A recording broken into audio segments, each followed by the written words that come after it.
Meus amados irmãos, lição de número 2, nós vamos trabalhar o texto 1, que fala sobre a preparação pessoal, o texto de número 2, que fala sobre a necessidade do estudo metódico, 3, passos básicos no estudo da Bíblia, e texto de número 4, técnicas de perguntas e respostas. Opa, aqui nós já entramos então um pouco mais nos aprofundando na nossa temática, que é hermenêutica bíblica 1. A preparação pessoal nem se fala, né?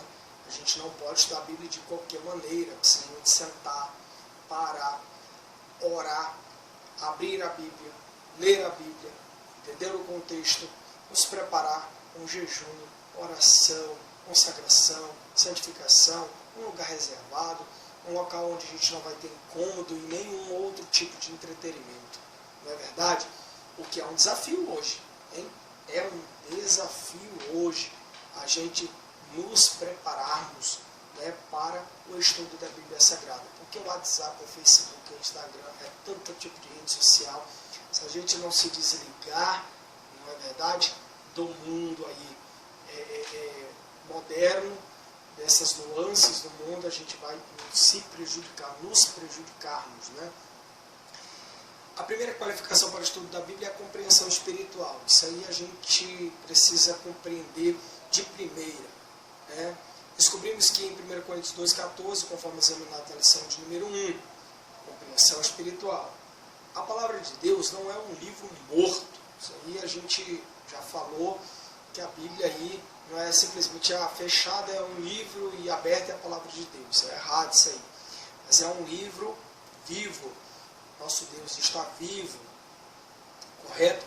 A segunda qualificação para o estudo da Bíblia é o caráter espiritual. A pessoa espiritual vive em obediência a Deus, em perfeita comunhão com o Senhor vivo. Olha, irmão, isso aqui é sério, porque uma qualificação para estudar a Bíblia, ela traz muito do caráter da pessoa. É por isso que tem muitas heresias, porque são pessoas mau caráter, que estão ali simplesmente para distorcer, deturpar a palavra de Deus e conseguir adeptos, né? Se eu não me engano, acho que foi Charles Manson, na década de 60, ele fundou ali uma seita meia hippie, no final da década de 60, uma seita meia hippie que pegou muitos jovens, né? E ele se auto-intitulava Jesus Cristo. Então, a gente precisa ter muito cuidado. Quantas denominações hoje aqui no Brasil abriram suas portas simplesmente para ganhar dinheiro, simplesmente para ludibriar a mentalidade indouta das pessoas. Na verdade, a desobediência à luz espiritual resulta na perda da luz. Não, quem é que pode achar alguma coisa no meio das trevas, né? Você precisa acender uma luz, só que se a tua luz estiver apagada, na verdade, você vai ser só mais um. E Jesus nos chamou para ser sal e luz, né? Sal e luz desse mundo, para a gente temperar esse mundo, para nós sermos diferentes, para nós iluminarmos aqueles que estão em trevas. O estudo dos fatos requer uma mente alerta, disposição em concentrar-se. Devemos ter zelo e desejo ardente de estudar a palavra de Deus, coisa que muita gente já não tem. Estudar pode ser tedioso, consome tempo, é trabalhoso. A menos que você decida pensar profundamente nessas coisas, o Espírito Santo não poderá revelar a sua verdade.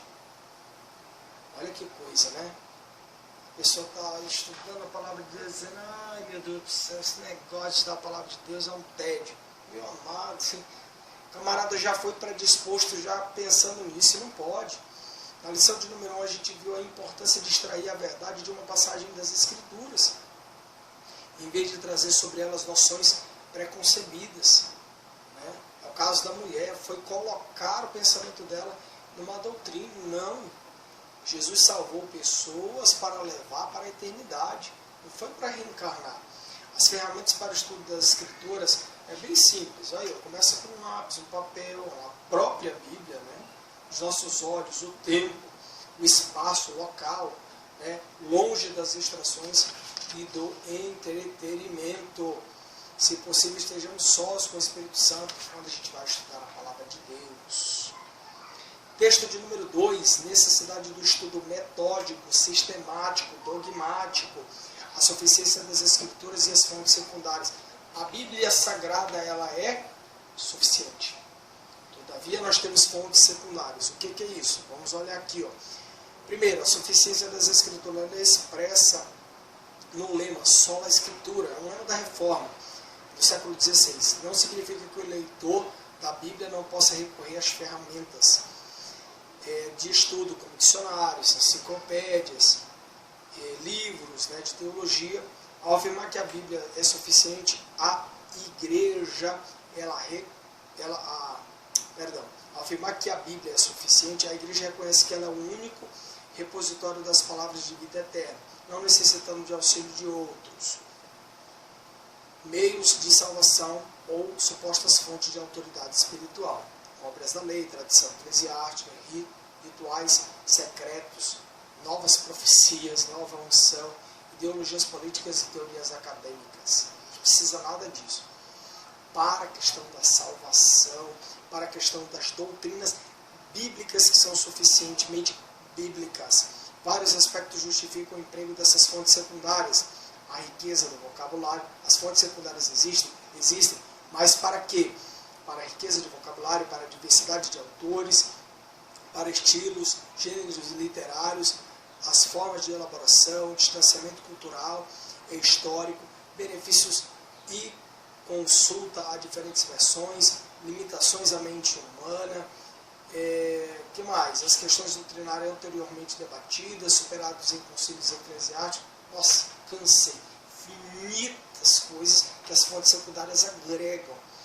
Mas fonte única de salvação só Jesus. Onde é que nós encontramos Jesus? A palavra de Deus, João capítulo 14, versículo 6. Eu sou o caminho, a verdade e a vida. Eu sou o caminho, a verdade e a vida. Jesus disse isso. Não é Pedro, João, Tiago, José, Maria, Bento, Serafina. Não. É Jesus Cristo. As fontes secundárias, como a gente viu aqui, obras da lei, tradição eclesiásticas, não rituais secretos, eu não sei não, mas ideologias, teorias acadêmicas, isso corroboram para algum tipo de conhecimento extra, né? Principalmente livros aqui. Eu tenho um par de livros aqui que eles vão te ajudar a você a olhar o contexto, mas tem coisas que são totalmente dispensáveis, né? Tem pessoas que dizem assim, eu preciso fazer tal coisa, porque se eu fizer essa tal coisa, eu vou compreender melhor. Como assim? Preciso ir para o mundo para saber como é que o mundo é. Meu Deus, não faça isso. Você acredita que eu já ouvi um jovem falar isso uma vez? Jesus amado, eu coloquei minha mão na cabeça e disse, meu Deus, que loucura, né? Esse camarada está totalmente distante aí. Então a gente precisa de um estudo metódico. Nós temos a palavra de Deus que ela é suficiente, mas a gente também tem recursos que vão ajudar, que vão agregar a gente entender o todo. Certo? Então vamos lá. A maioria dos cristãos aborda a Bíblia de um modo aleatório. Pega a Bíblia e simplesmente, né? Lembra daquele tempo que a gente era novo convertido, que a gente pegava a Bíblia assim, e falava assim, onde eu abrir aqui, Deus vai falar comigo. Né? Aí o camarada pegou lá e abriu a Bíblia e disse, todo aquele que na fachada escrito no livro da vida foi lançado no lago de fogo. Ele não era crente, ele era novo convertido, né? Não entendia a palavra e ficou desesperado. Não é verdade? Mas, meu amado irmão, olha aí, as coisas que as pessoas mais comumente acreditam, compartilham sobre a palavra de Deus, são aquelas que eles o que? Ouviram nas pregações. Conversa com os outros. O que mais? Talvez leu algum livro sobre a Bíblia, viram um filme, assistiram no YouTube, meu Jesus, mas não sabem a palavra de Deus de uma maneira em que eles estudam profundamente. Método é um modo de fazer as coisas ordenadamente. Metodologia, como nós vamos fazer. Eu vou estudar a Bíblia. Metodologia, como? Eu vou ler um capítulo por dia. Método é fazer ela de forma ordenada. Eu vou entrar dentro de um quarto e vou ler a palavra de Deus sem distração de ninguém. Metodologia, vou sentar ali na cadeira, colocar a Bíblia na mesa, eu vou ler, eu vou começar pelo Novo Testamento. Né? Então, metodologia é uma coisa, método é outra. É um procedimento seguido passo a passo, calculado, até levar à conclusão. Vou estudar a Bíblia de uma forma metódica.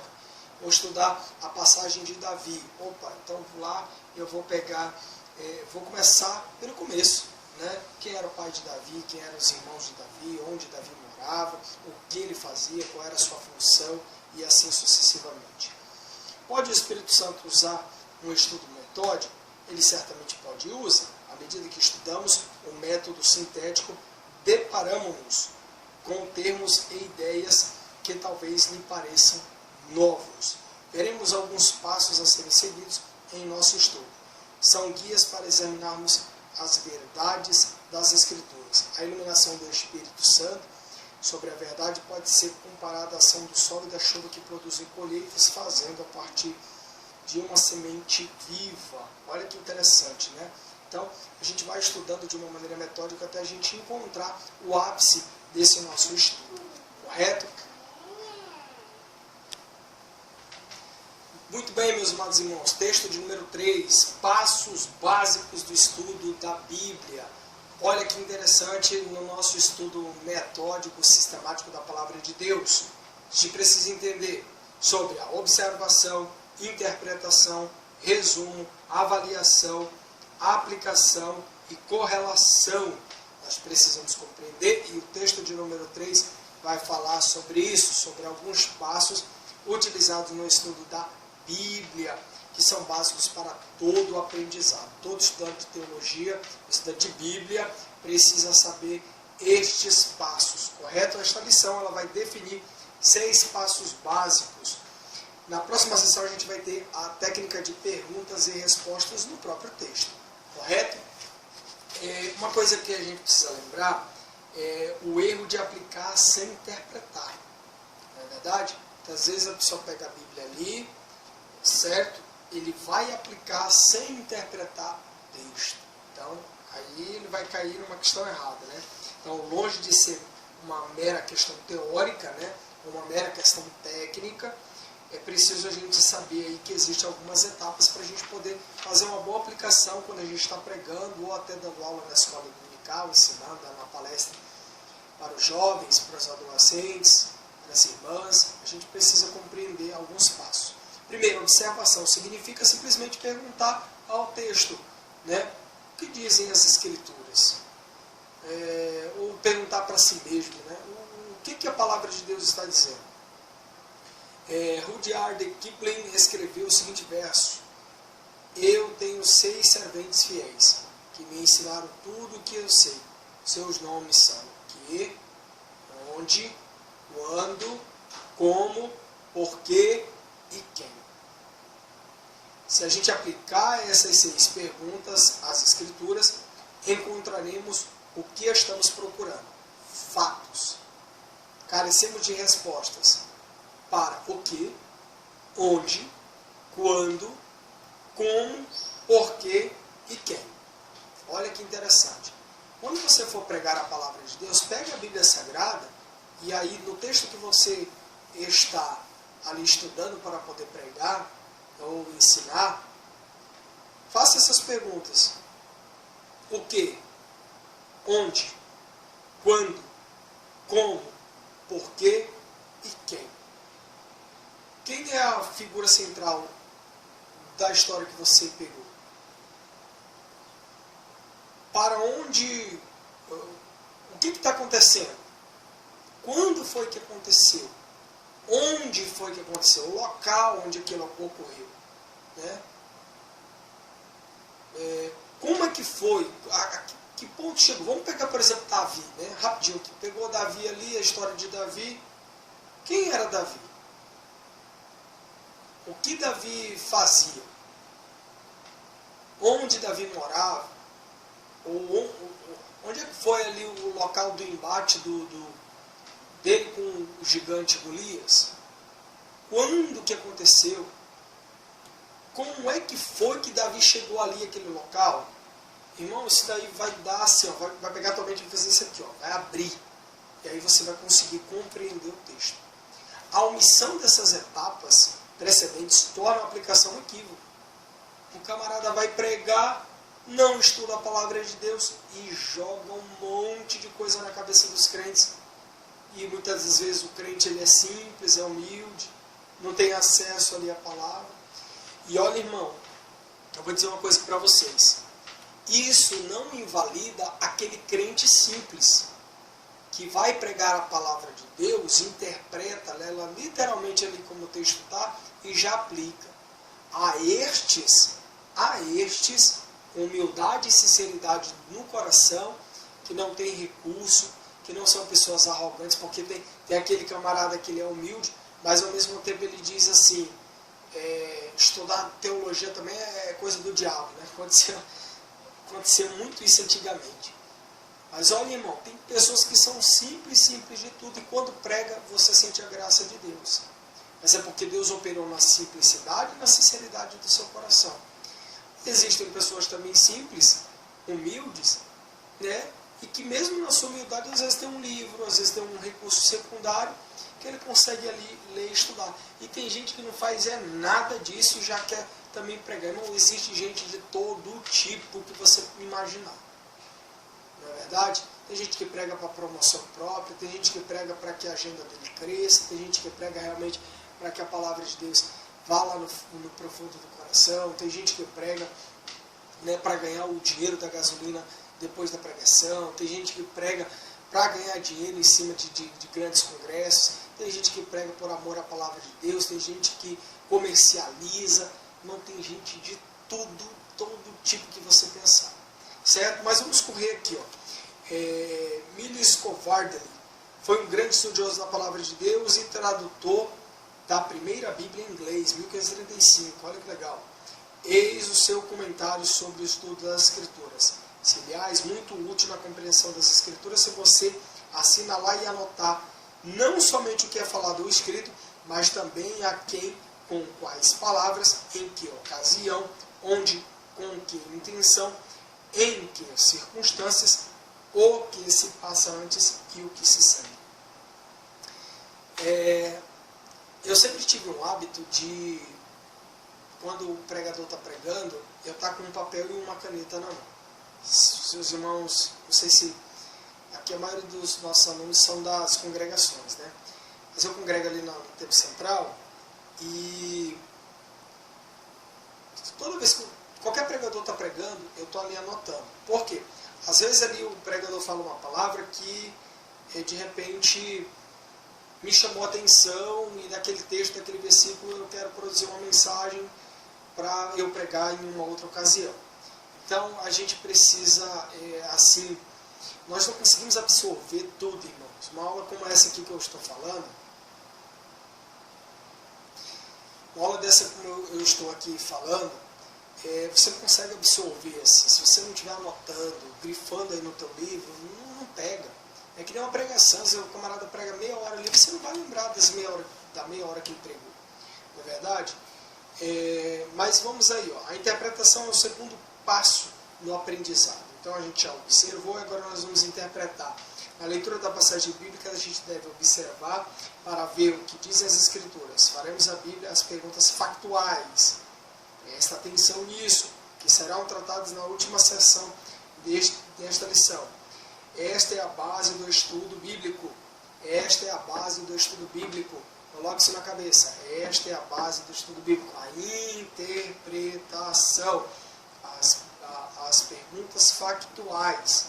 Né? Já a gente vai ver sobre elas. Às vezes é tedioso. É necessário disciplina para simplesmente observar e não fazer juízo interpretativo, até que tenhamos as mãos de todos os fatos. Tal procedimento pode tornar-nos um tanto enfadonho, porque ansiamos ir logo para a interpretação.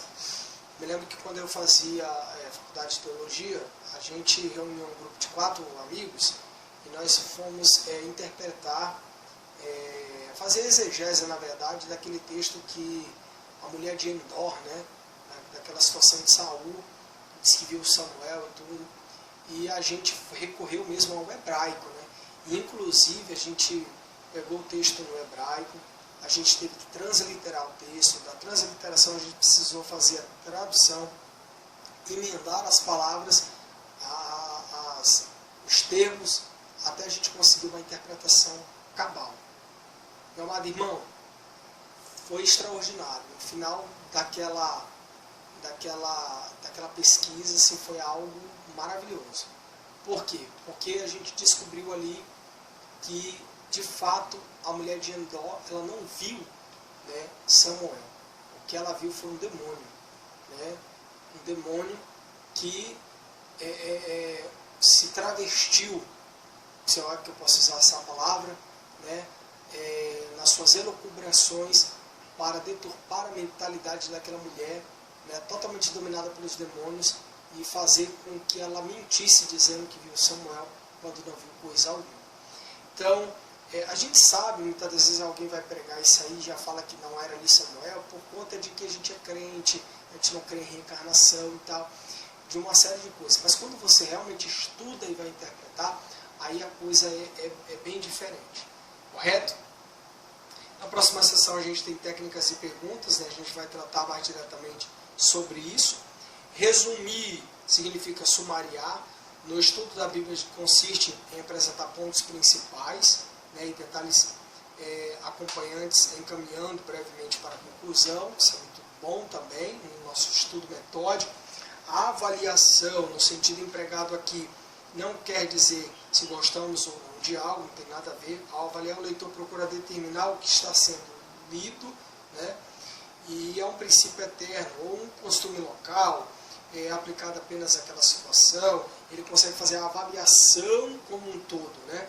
Ele diz assim mesmo: estou lendo algo que é um princípio eterno, universalmente aplicado para todo mundo. Às vezes é aplicado só para aquela situação, só para aquela ocasião, ou isto é algo que diz respeito somente a uma instância particular, certo? Então, temos o exemplo aí de 1 Coríntios, né? Chegamos à parte sobre a mulher e o seu cabelo. É errado uma mulher cortar o cabelo? Em todo lugar, em todas as épocas? Aí algumas perguntas aí, né? Ou trata-se de algo cultural, né, condicionado? Isto é uma cultura das religiões bíblicas, dos tempos bíblicos, é um costume. Então, você precisa ter cuidado ao fazer esta avaliação, correto? A aplicação, depois que você fez essa avaliação, né, dentro de todos esses passos, ela está intimamente relacionada à avaliação. Por quê? Uma vez que você avaliou o texto bíblico, o que vai acontecer? Quando você avalia ele, você então vai afunilando para que você possa aplicar. E aí o que acontece? Descobrir um princípio eterno numa passagem das Escrituras, a gente deve considerar a sua relação conosco, fazendo a seguinte pergunta: como aplicarei o princípio eterno para a minha própria vida? Então eu achei o princípio eterno da palavra de Deus, como é que eu vou aplicar ela para a minha vida? Vamos pegar uma doutrina que a gente aprende, a doutrina da salvação. Como é que eu vou aplicar a doutrina da salvação à minha vida? Eu aprendi sobre a doutrina do pecado, né? Porque todos pecaram e destituídos estão da glória de Deus. O salário do pecado é a morte, mas o dom gratuito é a vida. Opa, se eu continuar no pecado, eu vou morrer. Se eu morrer, eu vou para onde? Né? Depois da vida, o que se segue? Né? Aí a gente vai atrás das passagens bíblicas para encontrar ensinos bíblicos eternos, divinos, e a gente precisa entender. E qual é a correlação? É simplesmente indagar como isto se encaixa ao corpo total da Escritura. A gente viu na primeira lição aí que há uma harmonia básica em toda a Bíblia. A Bíblia, ela não é um conjunto de livros compilados de maneira aleatória. Não, ela tem uma correlação. A gente deve considerar o sistema inteiro da verdade para interpretar corretamente qualquer parte dele. A maravilhosa evidência da revelação é que os escritos de tantas pessoas tão amplamente separadas umas das outras no tempo e no espaço acham ser todos de acordo entre si. Então a correlação é o passo no estudo onde esse fato básico deve ser usado. A fé diz que todas as coisas nas Escrituras se encaixam. Ora, se tudo o mais nas Escrituras diz coisa certa, e uma ideia apresenta-se parecendo dizer algo mais, alguma coisa deve estar errada. Devemos repensar o assunto, estudá-lo e pedir ao Senhor mais luz sobre ele. Passo, correlação, tenta encaixar todas as coisas em um quadro bíblico, de modo que Gálatas e Romanos correlacionam-se, ou como Gálatas e Romanos relacionam-se com o Tiago. A gente precisa saber disso, né? Por último, meus amados irmãos, técnicas de perguntas e respostas. Eu acho que essa aqui é uma das técnicas mais legais que tem da Bíblia Sagrada quando a gente estuda a palavra de Deus. Quando eu uso esse termo legal, eu não uso o termo legal como lei ou legal de uma maneira pejorativa, mas assim, é uma maneira muito assim, até fácil e gostosa quando a gente vai estudando a palavra de Deus, da gente poder responder essas perguntas. Quem, o que, como, quando e onde. Então, são as perguntas factuais que a gente viu no texto passado. Então, identificadoras. 2, de modo. E 3, temporal. E 4, local. Então, nós temos aí, né? Quais são as perguntas factuais? São 4 espécies: identificadora, de modo, temporal e local. Elas indagam quem, o que e como, quando e onde. Olha que legal, não é verdade? Então, Jesus usou perguntas com maestria. Ixi, se a gente for aqui, a gente vai varar aqui a manhã inteira, o dia inteiro falando, e não vamos cessar. Jesus foi mestre. Os camaradas queriam vir pegar Jesus e Jesus respondia com uma outra pergunta que eles não sabiam responder. Não é verdade? Então, tem um exemplo aí em Marcos 3, né?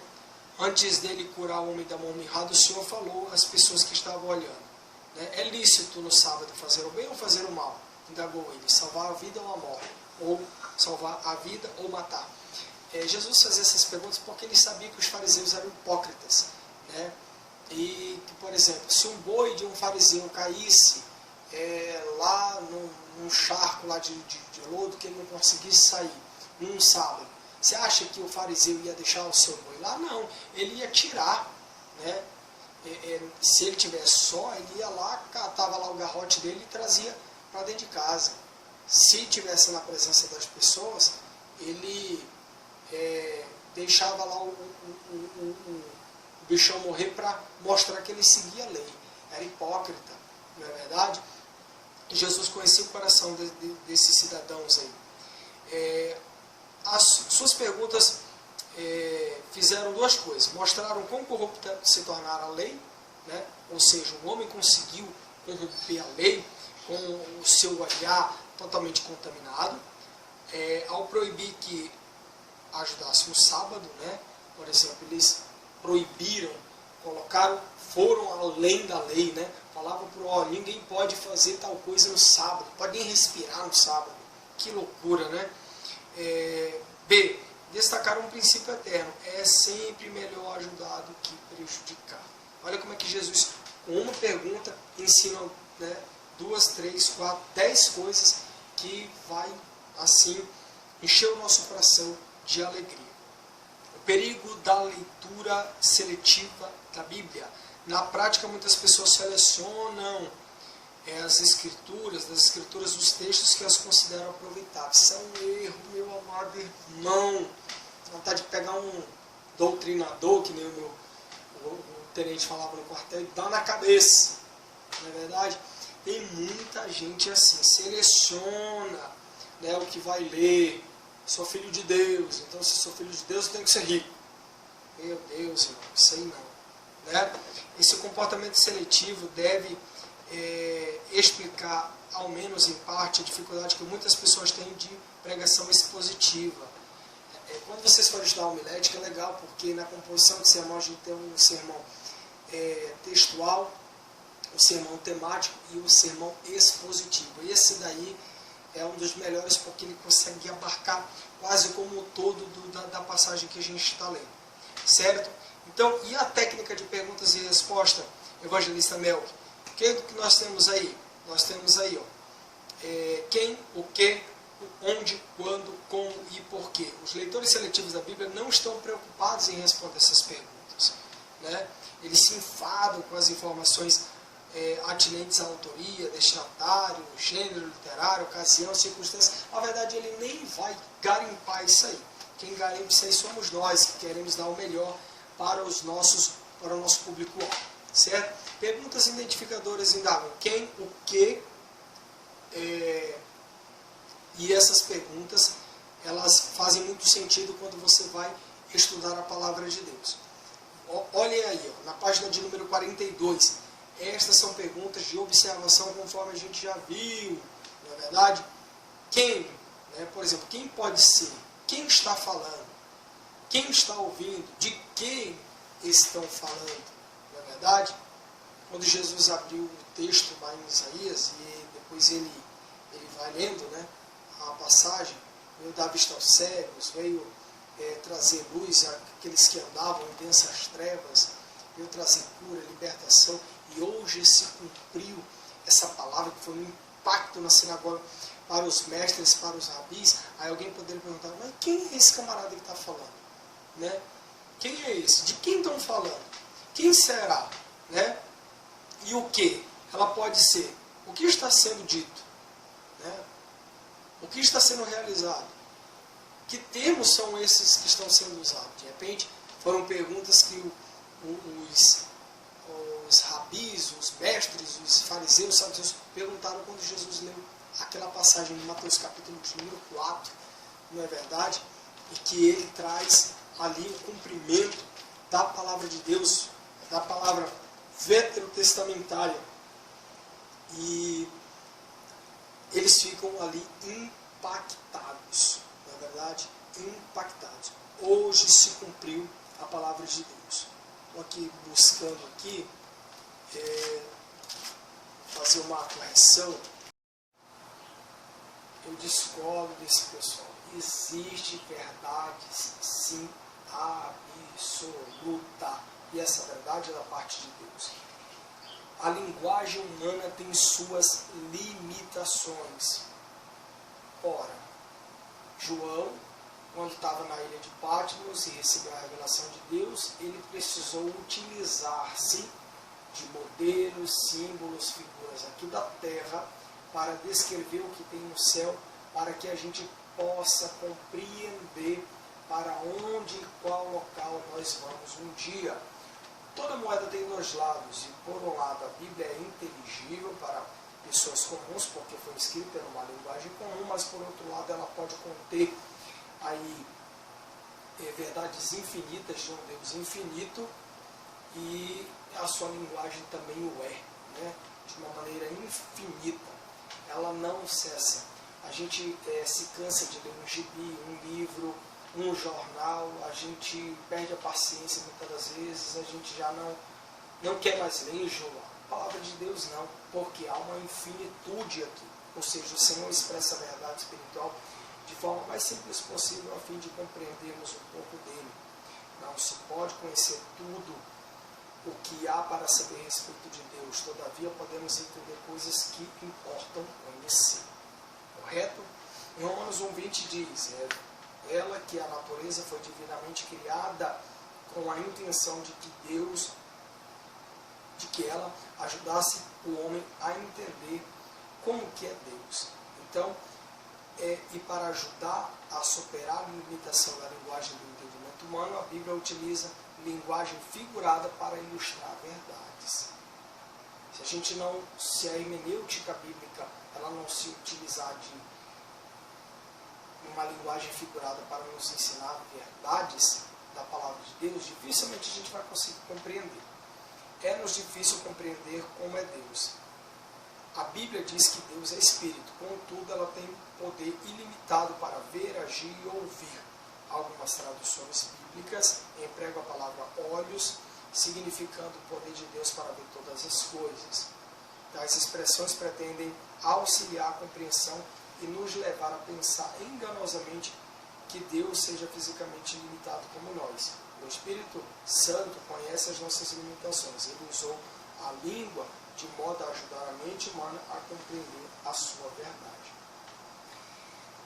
Outro ponto aqui é a revelação progressiva e a Escritura interpreta a Escritura. Eu gosto dessa última passagem, desse tópico, porque fala que a Bíblia interpreta a própria Bíblia. Nós temos aí a harmonia básica do todo e a unidade do significado.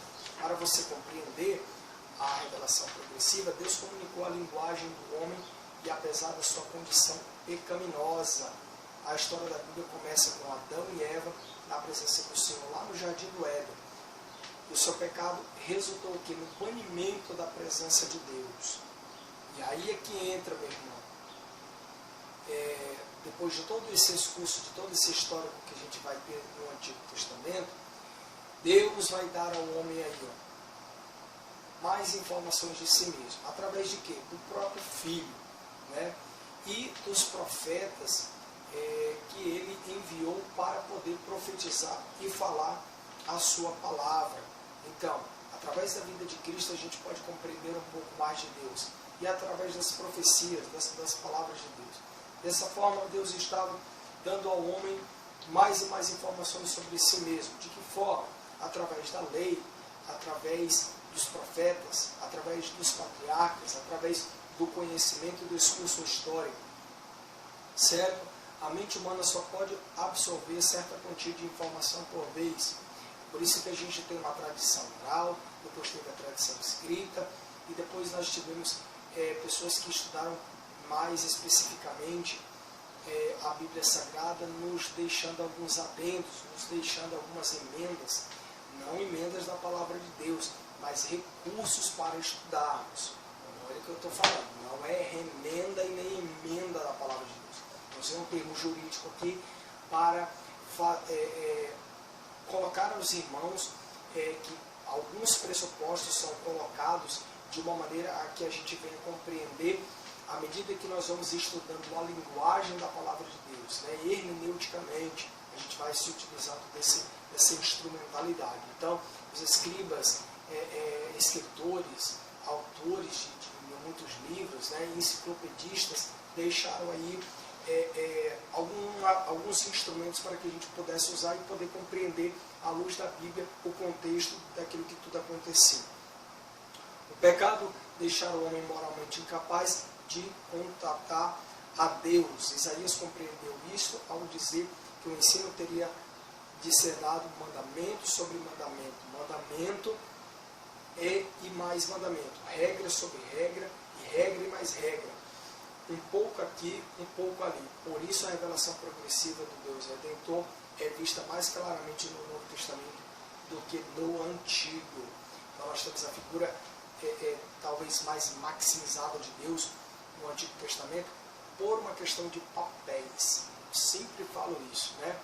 O papel de Deus é um, de Jesus é outro, e do Espírito Santo é outro, mas os três são um. Mas subsistido nessas três formas, para que a gente pudesse entender ou compreender o seu local, na humanidade, no tempo, no espaço e na forma como ele se dá a conhecer.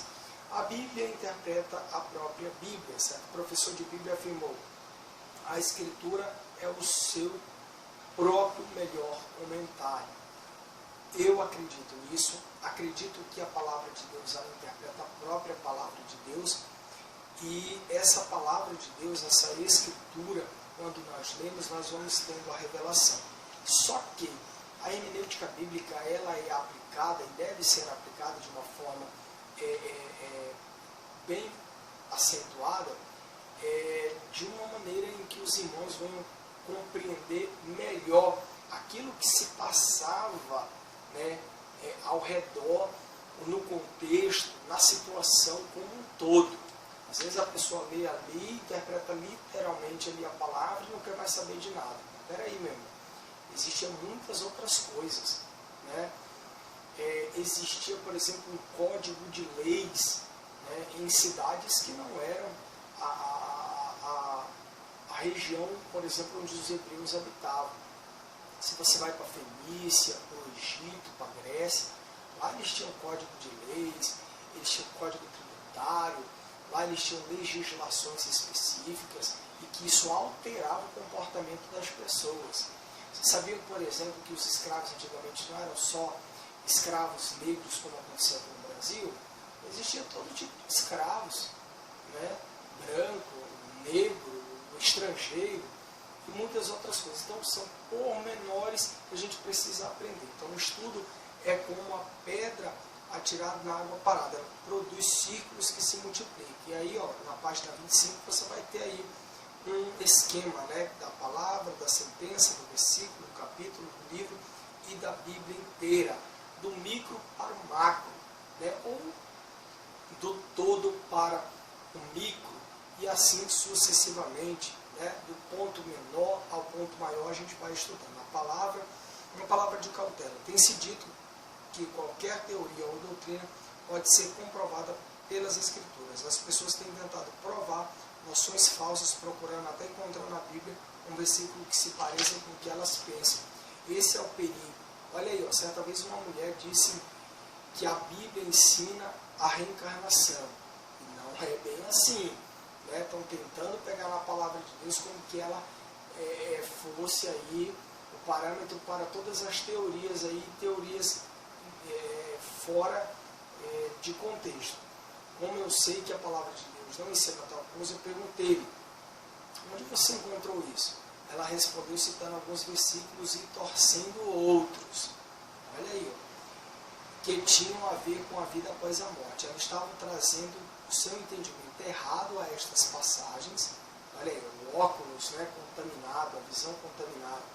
Em vez de examiná-las para ver o que é, né, exatamente o que ela dizia, ela trouxe aí e simplesmente queria pegar os versículos e fazer os seus remendos.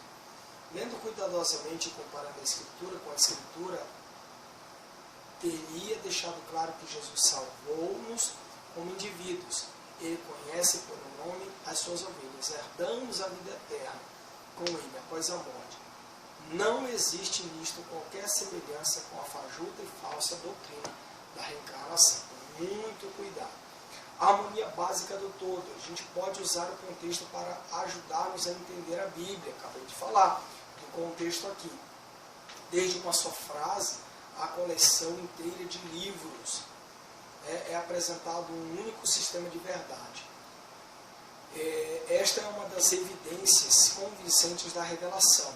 Os escritos de diversos homens, durante tão longo trecho da história, acham-se em sintonia um com o outro. Isso aqui que eu acho fantástico. A chave, claro, está no fato de que o Espírito Santo, isso aqui é o mais fantástico ainda, é o verdadeiro autor. Os homens foram apenas instrumentos divinos. Então, coloca isso na cabeça, pode cair na prova. Né? Esta é uma das maiores evidências da revelação da palavra de Deus dada ao homem. Pode-se distinguir muitos temas ao longo da Bíblia, mas o principal é a redenção através de Cristo. Grifem isso daí. O Antigo Testamento aponta para ele como símbolos e profecias. O Novo Testamento é o registro da sua vida, morte, ressurreição e ascensão de Jesus. De que cidade que Jesus subiu para o céu? Lembra que eu falei no começo da aula? Lembra aí? Né? Betânia. Olha aí, ó. E começando por Moisés e por todos os profetas, explicava-lhes o que se achava em todas as escrituras, Lucas 24, 27. Unidade no significado, a gente fecha a lição de número 1. A unidade na significação recorda-nos que a palavra de Deus não contradiz a si mesma. Não contradiz. A Bíblia não está errada. A Bíblia não se contradiz. Põe isso na cabeça. Devemos tomar cuidado de não trazer o nosso próprio significado, como fez essa mulher, e jogar na doutrina bíblica, achando chifre em cabeça de cavalo, né, meu amado irmão? Meu Deus! Unicórnios, da forma que é pintado, né, artisticamente colocado, não existe. Né? Você sabia que tem um unicórnio, a palavra unicórnio, lá no livro de Salmos? Né? Mas isso é denominado a uma outra criatura, e não essa criatura de Hollywood, como a gente está acostumado a ver aí nos desenhos. Quando lemos as Escrituras e as examinamos minuciosamente, o seu verdadeiro significado emerge, ou seja, ele sobe, ele aparece, ele surge, ele vem para cima. pode ser ou não o que esperamos encontrar. Tem gente que lê a Bíblia que só quer achar coisa boa nela, né? Mas a Bíblia está aqui para corrigir, para exortar, para ensinar, para edificar, e não só aí simplesmente para massagear o ego, como muitos gostam. Né? Quantas igrejas por aí fazem campanha só de vitória, que o homem é filho de Deus, ele é um super-homem, e aí massageia o seu ego. Certo? Então fechamos aqui a lição de número 1, já a gente vai para a lição de número 2, e a gente fecha então esse primeiro momento, né, introdutório de hermenêutica bíblica. Deus abençoe.